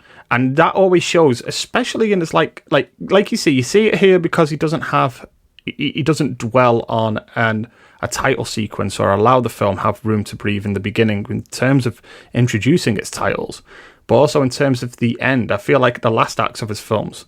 How do you feel like about the David and Walter reveal at the end? Like, we spoke about it being good, but I've seen people throw the criticism at this film that, oh, well, it's not really much of a twist because you know it is anyway. But I think you're meant to suspect that Walter could be actually David. But it's all a matter of when he's going to reveal himself. It does kind of signpost it, but I'm not sure they're going for a twist like that anyway. I think it's more the audience is in the know, but the characters aren't. I think that's what they're going for. I don't think they're trying to be clever in that way. Yeah. There are a couple of too many things with David that I think are a little bit pantomime-y. And also the things like why does his hair grow? In terms of not even his hair on his head, but like stubble, because I'm pretty sure there's nothing in the manual about that. No, but they do mention that they made them too human. Yeah. That is one of the things that is pushed in this film, is that David is somebody that was made to be too human, and we found that rather upsetting. Yeah. So perhaps that hair growth possibly is a thing that was included. But I don't mind that. I like that you instantly get to see the passage of time when you see that character, and see how it's weathered him as well, like this once vain character. Because even straight from Prometheus, despite him being an android, he's very interested in the way that he looks. Yeah, yeah. His aesthetics. And so when we first see him in Alien Covenant, we've taken that away from him. So we know that there's already something off about this character. Yeah. I get where you're coming from, that in a logical sense, it doesn't really make sense. But I think in terms of what it signifies for the character, it brings more to it. Yeah, yeah, definitely. And talking about David as well, a bit further, I mean, now you say it feels a bit more pantomime. One of the things that these films lack And I think it's notably so. And I know that it's something that it's building towards is a Giga aesthetic. And sure, when you look at the sets within the Juggernaut or the Dreadnought or however they call it, you can see that, okay, yeah, it does look noticeably alien, but you're missing that kind of biomechanicalness of the environment as well. And even when you see the alien, it's stripped down. They made a conscious effort to make it more organic looking because that's something that they're building towards in the series. Yeah. However, I do feel like David is probably the most Giga character that has been put to screen in terms of this series since the original Alien. Because if you look at it in terms of the thematics, that it's a bisexual synthetic that's both a physical and sexual threat that attempts not one but perhaps 2 rapes in the film. And I don't know, there's something very grossly Giga about that and about the images that conjures with me. I mean, and we also as well go down the road of when we think of Ash and Alien, because I wrote a whole video essay about really essentially that built into Ash as a character. And I do feel like David is a character that Ash would very much appreciate as well. And maybe as an aside, this episode is dedicated to Ian Holm. Yes, definitely. Oh, yes, of course. But yeah, like he's very much of the same ilk as Ash, but if we approach Ash as well, and the idea that in that film he is the way he is because he is lacking a manhood, and we look at David in that same way, that he's this android that's obsessed with creation and being the creator, and yet he's probably lacking in the one thing he really needs to create. So he's compensating in a whole manner of horrifying ways. I love all of what that implies. And this film, I think, really leans into that as well, especially like in the attack of Daniels. Yeah, I mean, it definitely leans heavily into the superiority complex. Yeah. I mean, that whole opening scene's pretty much just about that. It's a wonderful little power play in that scene as well. It is. However, I would say in doing so, I think it's almost like rendered Prometheus actually maybe even more redundant than we would have, like, because of the way that it deals with the engineers. Yeah. And also, you get it tons in the documentary. Like, hardly anyone mentions Prometheus. I mean, it's like, oh, yeah, we made that film earlier. Yeah. But we're getting back to Alien. That seems to be the general consensus, getting back to Alien. Yeah. Maybe probably the way they've edited it, to be honest. But it almost feels like Prometheus is a bit of an embarrassment to them. Yeah. In some way. And like that whole... I don't think it is to Scott, but I think it is No, but I feel like the image of like the ampules going down onto the engineers is almost like, I don't know, it's almost like a cathartic thing. A statement. Definitely a statement. Like it's killing the original Prometheus too. It's like... No, I absolutely agree with you that it's almost symbolic. There's definitely something in there. Yeah. I do know from what Ridley Scott's already mused about the sequel, and he's mentioned in the commentary as well that it's already written and it's already in place with John Logan. Who knows what form that is? It could even just be a treatment. Well, he said that with the previous film. He did, exactly, yeah. You never know. So one of the things that he has said is that if you think that the engineers are going to let David get away scot-free with what he's done, they're not. So this idea as well that if Ridley Scott has anything to do with the series, which is very much up in air as to whether he will from this point onwards, I really hope he does. I really hope he's given a chance to make his third film, but I don't think that's the last that we've seen of the engineers. But I do agree that it is like a symbolic thing considering the issues with Prometheus that they faced with the backlash to the engineer characters. But it's weird. I actually think when Alien Covenant came out, the opinion on Prometheus had softened somewhat. And that statement, I know from some of the reaction, has soured some people because they wanted to see more of the engineers and more of the engineer homeworld. I think people were wanting the second film to justify the first film a bit more, whereas because of the way that it handles that material, it doesn't. I mean, I do feel like it is a merging of the two, but yeah, I think that statement is there. I think we get to see a lot more of like as we mentioned, the architecture of this place. And it's weird. I have more questions. I feel like questions have been answered, but I have more questions about the engineer's lifestyle as well, because we see that they are this, in many ways, a advanced race. And yet when we see them, they also seem rather primitive as well. So it's a duality in terms of the characters that I want to see more of. Like, I want to see more of why that is, why they are this both very advanced alien spacefaring race, but yet when we see them on the planet, and even when we see them in the deleted scenes in Prometheus, they are still like ritualistic and primitive, and it raises a lot of questions. I think a lot of thought's gone into that behind the scenes, because when you see them as well, definitely. You start to think about their history and background. And I think Ridley Scott knows the answers to these questions. It's not just something that they're just coming up with on the fly, but I certainly want to know more about them even now. This film doesn't fulfill on that promise. Yeah, I do feel like he does dial back too much on the subtext. I mean, even when you just go into the deleted scenes, I mean, we're discussing how the deleted scenes suddenly stop halfway through the film. Yeah. Like the back end of the film's deleted scenes are not for public consumption. Yeah. But there's little things that he's dialed back on. Like, I feel like there's some sort of subtext that I picked up on I only listened to like 10-15 minutes of the commentary, but the idea that there are almost like two types of spiritual people. Yeah. And there's the sort of more popularist version, which is the person that feels like God created everything and they're always there with you and there is a path. So very much the Aurum thing. Yeah. And shorter in Prometheus. And also Rosenthal, because in the deleted scene there's a little thing of her doing a Jewish prayer. Oh, really? Just before she bathes, before she gets killed. Yeah. There's a little moment that I don't know why they cut it out. That kind of needed to be there. Yeah, and it really reinforces that whole idea, because I feel like Ridley Scott seems to be very heavily on the idea that he is a spiritual person, believes in a higher intelligent power, but that power either died out or fucked off. Like, he believes that we're alone. Yeah. But there's something more out there, but we are alone. And you see that duality in these films. And it almost feels like the film is almost a slight rebuttal attack on those other people that think that their gods are still there. And not listening. Just that their gods are still there, but we are deserving of knowing why. Yeah. The why of it all. Like, we're constantly asking why. And he's saying that to find those answers is going to tear us apart. Yeah. And I kind of almost feel that was just pushed a little bit more, like he's just dialed back on it slightly too much, because I did like that idea. It's all about like the hubris of creators, just because we can create as well, that we think we have a right to know why. I think the thing that brought it to mind was the wheat field sequence, because obviously that's a sequence that has been borrowed from an earlier treatment of a film, which we haven't have we discussed it on this podcast, but the original Vincent Ward version of Alien 3, which is one of those great unmade films. It is.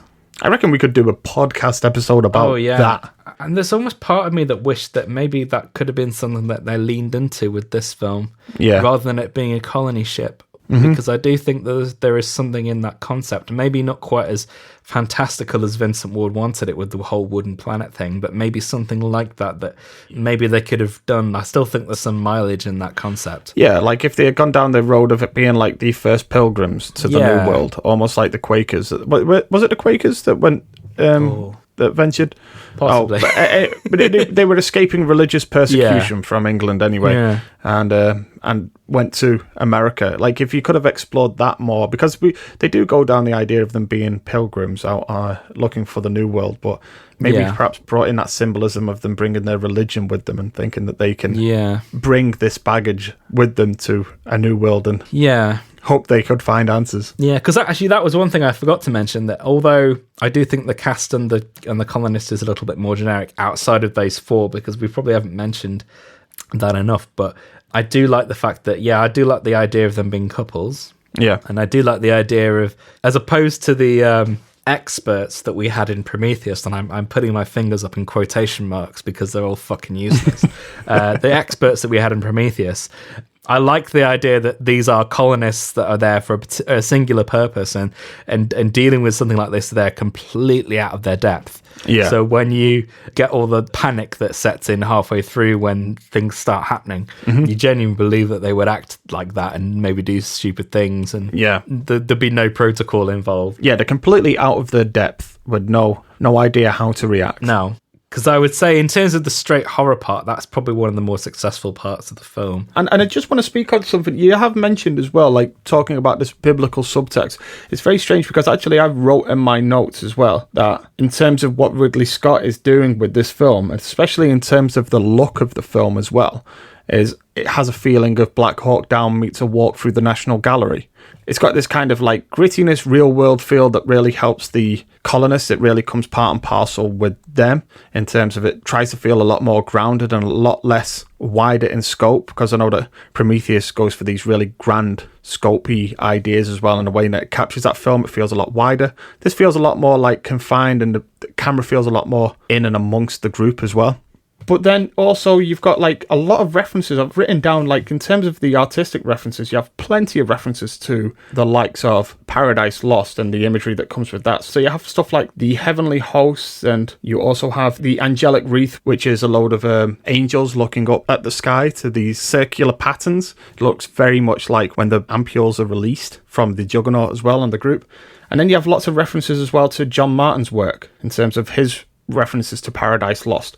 I just to go through a couple there as well. Satan presiding at the Infernal Council, Adam and Eve's driven out of paradise, and you also have as well one of my favourites, and the first one that I actually noticed when watching the film itself, straight off, was Isle of the Dead, and it's where Shaw is resting, and it's where the trees are as well. And that is almost like a perfect replication of that piece of artwork. And I love that, as you say, it's got this feeling of groundedness with the colonists, but it also is not afraid to get biblical as well in terms of its references.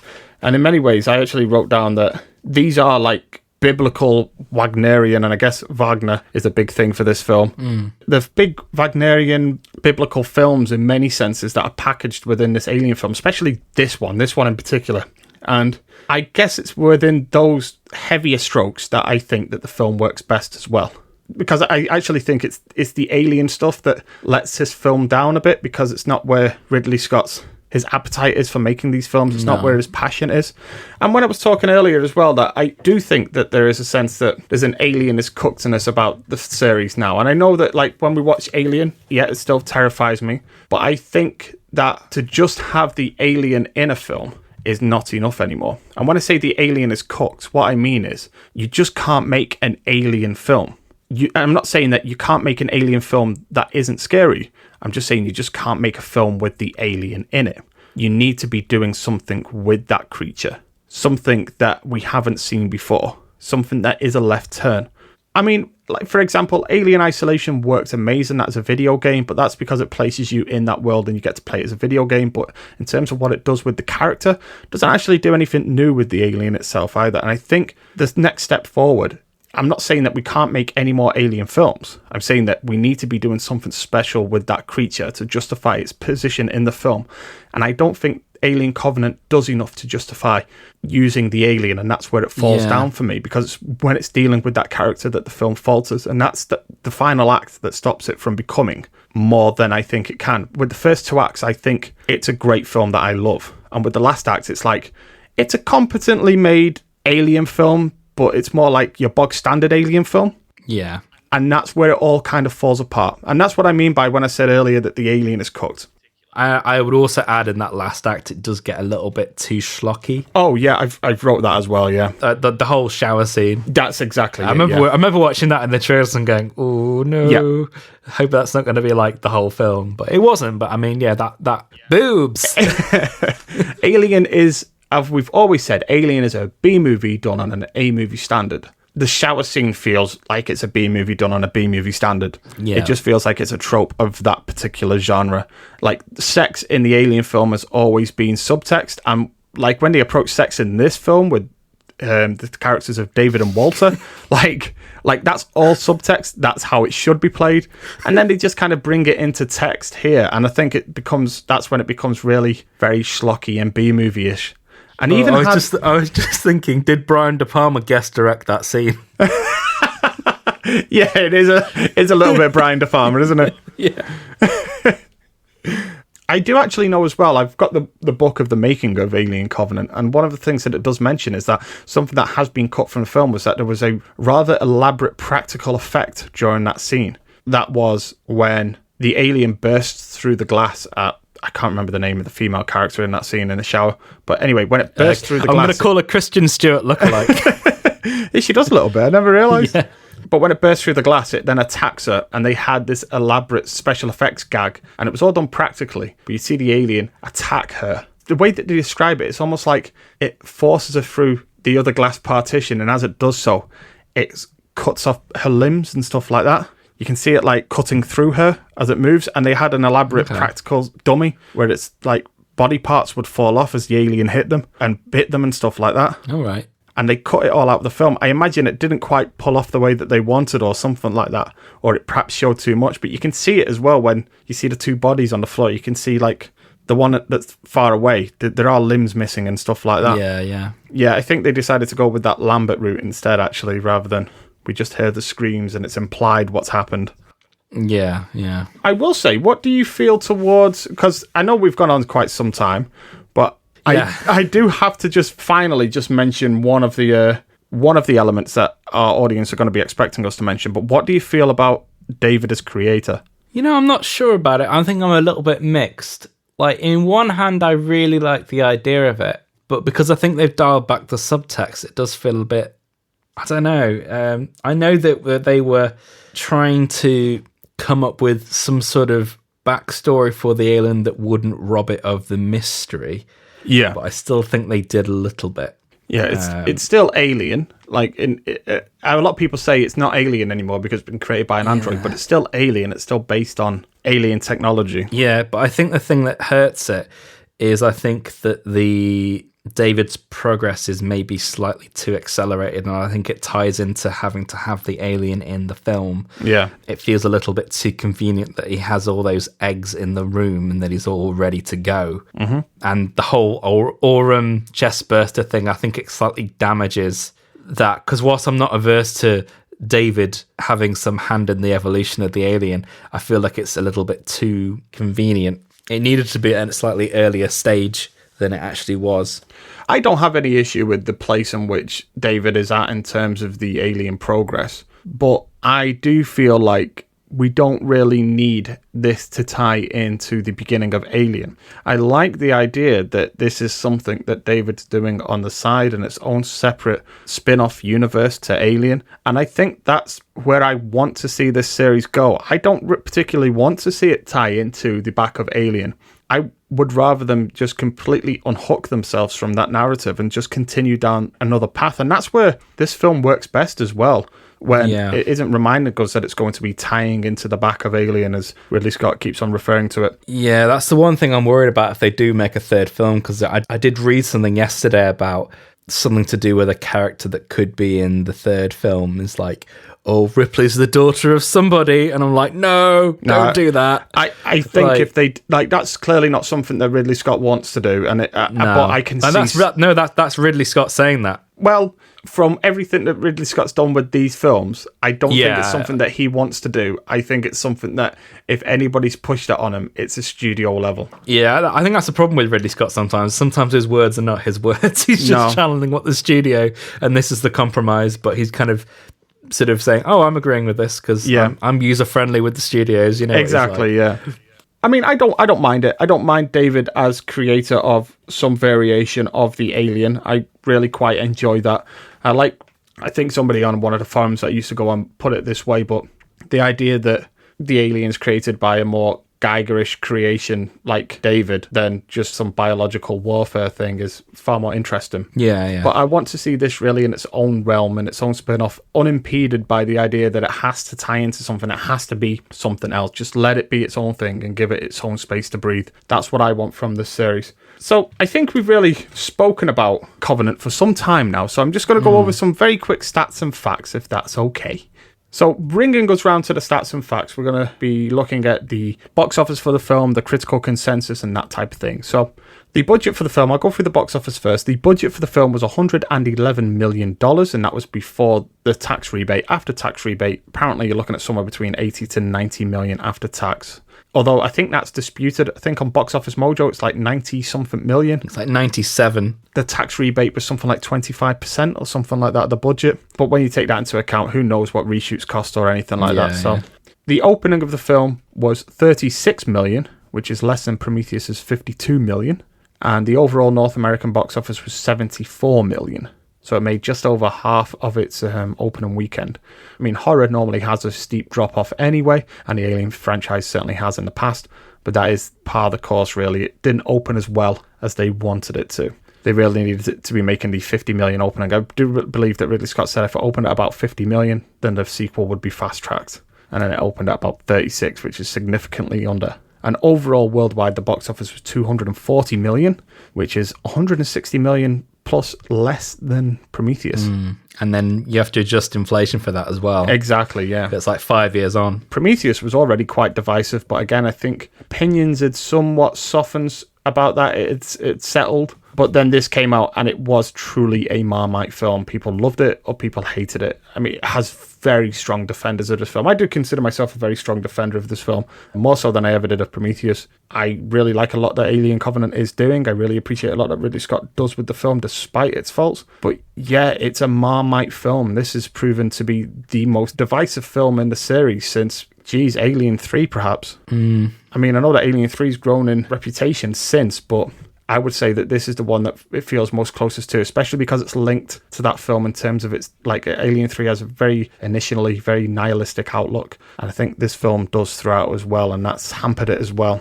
And the idea as well that it's not enough of an Alien film to be an Alien film and not enough of a Prometheus film to be a Prometheus film as well. Like, people have felt that with the film. Talking about the critical reception, it had 65% overall, which is still positive, but more of the middling positive mark, and it had a 6.3 average rating. And the consensus is Alien Covenant delivers another satisfying round of close quarters deep space terror, even if it doesn't take the saga in any new directions. I mean, it doesn't take the Alien series into incredibly new directions, but in terms of what it does with the Alien, but I would say in terms of what it does with its synthetic character, that I think it does there. Because one thing I didn't mention, and I'm just going to mention very quickly, is I do think that David is the most interesting synthetic character since Ash. I mentioned that in the Prometheus episode, but the reason I want to mention it is because the synthetic characters after Ash, including Bishop, it doesn't matter that they're synthetic. The fact that they're a creation doesn't really have any bearing on the plot. The whole relationship between Ripley and Bishop in Aliens is dressing. It's just to add tension in the scenes where the alien stuff is not really prominent and to add a certain sense of paranoia. Yeah. But in terms of what it adds to the film, in terms of what it's trying to say and its themes, and in terms of a story level, him being a synthetic doesn't actually impact the story whatsoever. And I think that with Alien Covenant especially, it's imperative that David and Walter are synthetic. They are creations. Yeah. And that's the first time that's mattered really as much as this since Ash, I think. Definitely. Going back as well to the critic review, Ian Freer of Empire Magazine says, an upgrade from Prometheus, Alien Covenant amps up the thrills, but doesn't deliver a memorable crew member or the full-on onslaught of the series at its height, and he gave it 3 out of 5, and that's for Empire Mag. So the audience score on Rotten Tomatoes is 55%, which is actually rotten, and that's a 3.29 out of 5 average rating. And the IMDb score is 6.4 out of 10 to Prometheus' 7 out of 10. So all in all, it's regarded as a lesser film to Prometheus, when I personally think it's a much stronger film. I would flip those figures completely. And down to the Rotten Tomatoes percentage, because is it 72 on Prometheus? Yeah. I would say that Alien Covenant probably deserves to be in the 70s rating. Yeah. But yeah, I would flip those completely. I certainly would as well. I genuinely think that, like, on paper, people are being far too kind to Prometheus, whereas they're being a bit harsh on Covenant. I mean, regardless of my opinion of Prometheus, again, it has softened over the years as well. I have become more appreciative of it. But I do feel like Alien Covenant is the stronger film of the two, and that is not reflected in terms of the box office and any of the other ratings whatsoever. So it's quite unfortunate that. Although I do think it's because of Prometheus, I think. Yeah. Although the opinion may have softened, I think people went into this film with a bit of a chip on their shoulder. Yeah. And they were going to judge it more harshly. Because the thing I picked up on, the big difference between this film and Prometheus, and this goes throughout, I'd say, marketing and release and aftermath, there was just so much more pomp and circumstance put into Prometheus versus Covenant. I mean, even down to like the home video release. The home video release is a much more vanilla package. It certainly is. You know, there's no collector's edition. There's no big long documentary. It was actually a disappointment, the home video release, because even when we recorded the podcast to Prometheus, I once said with Alien Covenant, it doesn't matter how the film turns out, because we're still going to get a Charles de Lauzirika making of with Alien Covenant, and I'm looking forward to that as much as I'm looking forward to the film. And I genuinely was, and we didn't get it, apparently. And this is just from what I've heard. I've spoken to Charles de Lauzirika over Twitter a few times, but apparently there has been a falling out within the ranks between Lauzirika, Fox, and Scott. So God knows what that's to do with, but I imagine it's to do with this feeling that these elaborate home video packages were becoming a lot less profitable. Yeah, in fact, I would actually go as far to say, I thought about this last night, that the Prometheus Collector's Edition is actually the end of an era. Yeah, it feels it. Of that. It feels like that was the pinnacle of a home video package, because it's definitely one of the longest documentaries. It's like 3.5 hours plus expansion pods.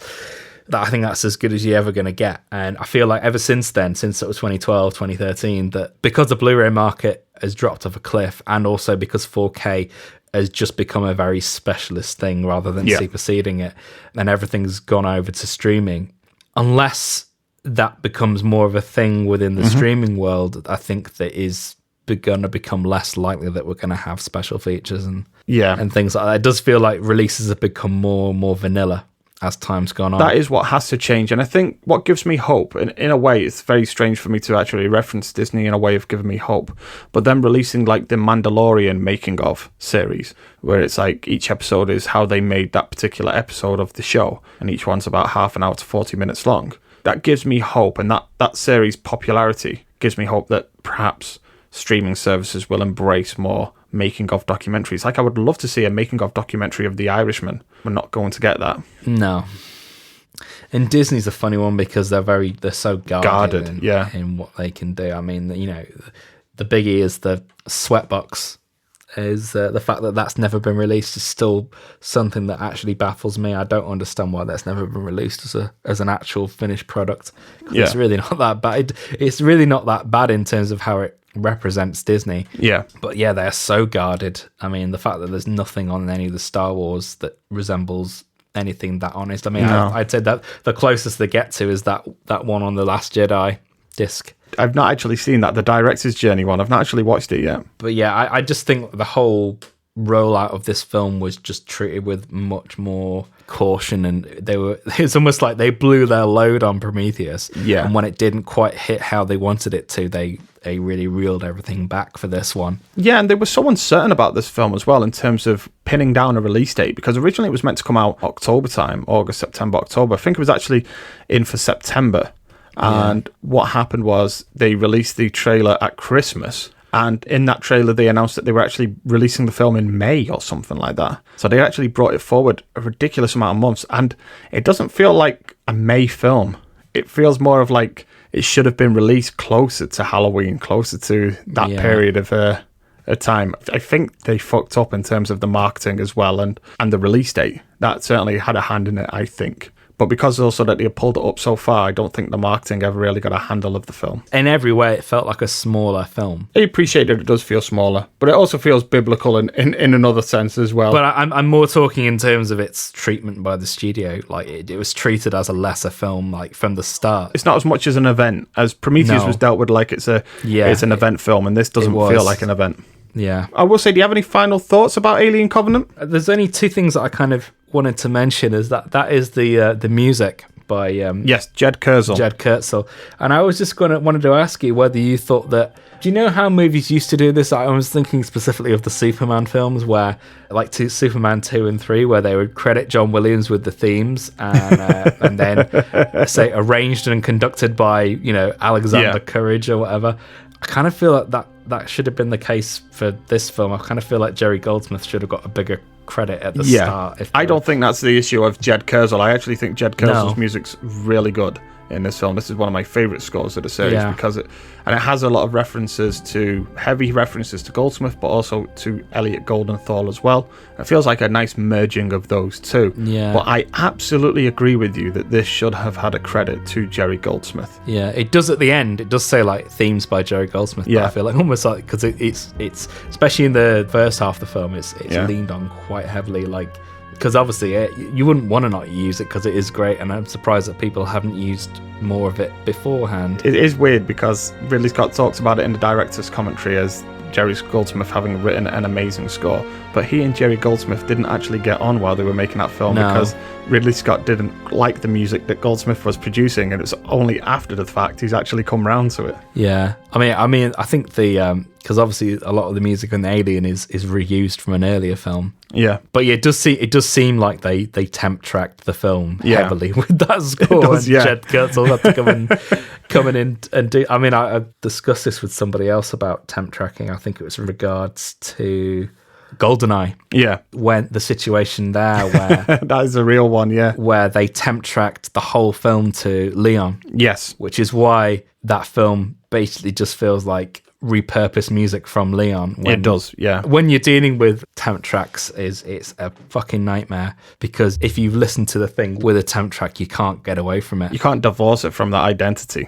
What is the other thing that you wanted to mention as well? Something else that I picked up on again, and I think it's because it was released in the same year and it's the same studio, but I think this would have been shared with Prometheus as well. I do think that the film, again, would have benefited from being shot on film.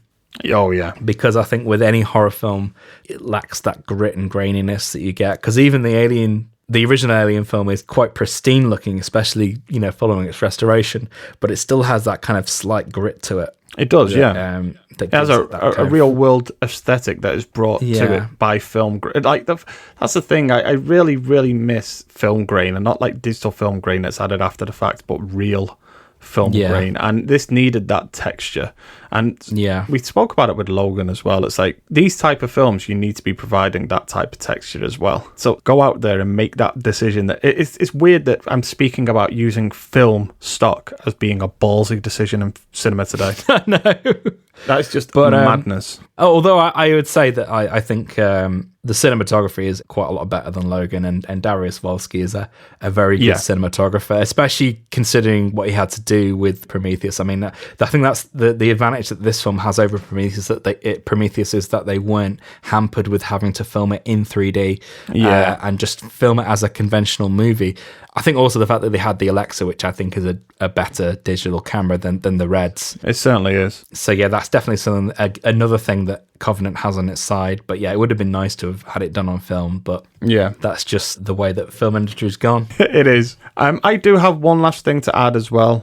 Something that I listened to the commentary last night, and I will say it's not the best Ridley Scott commentary. I always like listening to a Ridley Scott commentary, but it doesn't really give you many insight into the making of the film. It's more so just Ridley Scott talking through the film, but it did reveal one insight that I'd like to reveal to you today. So originally the film was meant to end. It ends this way, with David walking through the nursery, listening to Wagner, and obviously it's his big grand moment. And originally, Ridley Scott filmed it in a way that included what he referred to as a Hitler heel click. Like a Charlie Chaplin little heel click. And he said it was originally because he had seen some footage of Hitler and Mussolini or someone like that sharing a glass of champagne and celebrating some victory. And as Hitler passed over his glass of champagne, he did a Charlie Chaplin heel click. And he said it was really absurd to see. And he wanted to include that for David at the end of the film, like him walking off into the distance and then doing a little victorious heel click.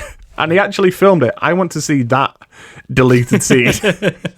Oh, and also James Cameron hated the ending of this film. That's the other thing. Oh, really? He hated the ending of this film because he said that you don't spend a whole film getting to know a character and getting to understand their plight and getting to, empathize with them, and then for them to be utterly destroyed in the final moments. And I think it's almost that Alien 3 thing playing out again. And I was just going to say that. It isn't that type of film. Not every film has to have the happy ending. Oh, that's one of the things I love about the film, that it ends like that. I think it's great. Again, I do say this about in the Prometheus episode, but I do think that that's a very much more European thing to do. Yeah. That is not an American movie trope. No. It really isn't. And I can totally understand that if you're an American audience member, that you would not warm to something like that. Yeah. Because it's not in your DNA, I suppose. Of course, yeah. So, after all this, would you recommend Alien Covenant? Yeah, I would. I would say, unlike my feelings for Prometheus, I think it's a much more worthy film, even though it still has its flaws. Mm-hmm. However, I would say, And I think this is because we've both not seen it as much, but in a strange way, I would say that Prometheus is probably the more memorable film. Yeah. For all its faults. Mm-hmm. I think just because some of the elements in this are a little bit on the generic side, and because of the way they have to handle the alien, that it does maybe slightly override. It doesn't make it stand out enough, maybe how it should do. But even so, I think just as a piece of filmmaking, it is a much stronger piece of work than its predecessor. I mean, I agree. I think this is a step up in a great many ways. I do feel like it's missing that eventness, that big picture feel that Prometheus does have, but what it lacks in that, it brings in spades to its primary antagonist, and especially Walter as well. Walter and David having this play off against each other, and all of the subtext that it brings with those characters, I think takes the Alien series in a new direction, even if some of its other elements do feel more stock in this series. And it is a film that for 2 acts of at least I absolutely adore. I love its bleakness. I love its the biblical feel of some of its shots, and I appreciate its queerness as well. It feels like it's a part of some sort of a queer cinema thing going on at the moment as well. The other thing that it reminds me of in that way is like Hannibal, the TV series, in terms of their playoff. I think it's also, as well, it feels a bit more true to the original Alien in that kind of like perverted sexualization of things, and like that melding of, I mean, because it's not, I wouldn't even describe it as a queer film. It's gone into that giganess. Yeah, exactly. It's gone into that giganess. I think you're absolutely right, because the Alien itself, it stands as like this assault on sexuality anyway, because its whole essence essentially strips you of any sense of gender or anything like that, because to everybody you are female. To the alien, you are a host. Yeah. No manhood in the room is bigger than the alien itself. Yeah. And I love that kind of sexual threat that comes with the Alien series. And I think this is what this film taps into that Prometheus absolutely lacks, is that ickiness. And I guess you're right. I guess it's not so much the queerness, that's more of a David thing. I was just going to say that because we were talking about the synthetics before, they are themselves genderless. Even though they look like men, they are not men. Yeah. But even David himself is presented as being a bisexual threat, more so than just simply a gay robot threat. But yeah, gay robots. Anyway, I really do hope they get to make Gay Robots 3. Yeah. I would really like to see that film. But I mean, it's strange that in the last couple of weeks it seems to have come up again in terms of on the radar. So who knows? And we were talking about last night about Ridley Scott doing another film for Disney. Yeah. Perhaps to keep them sweet. You never know what Ridley Scott's doing. I mean, I can imagine him doing unfathomable sexual acts to get his films made. Oh my gosh, that's not an image that I wanted to have stuck in my head today. Yeah, he's very user-friendly with the studios, if you know what I mean. Very user-friendly. Oh, wink, wink. Okay. with his eyebrows. Yeah. It's not just a cigar he has in his mouth. Oh no. Oh, okay. I think that's the place where we're going to leave this Alien episode today. So what is actually next on our list? I've actually forgotten. Oh Jesus, I can't remember. 2 seconds. It is, drum roll. Oh, actually, this leads on very smoothly, considering we've just been talking about him. The next episode is The Abyss. Oh, wonderful. Oh, yes. So there we go. That is our sieg through to James Cameron. So our next episode in the series, we're going to be delving deep into the waters of James Cameron's Abyss. That's the answer. His dirty dick. Yeah. We're going to be plunging into Cameron's Abyss. There we are. So join us next week when you'll hear more of this from me and me. Thank you for listening.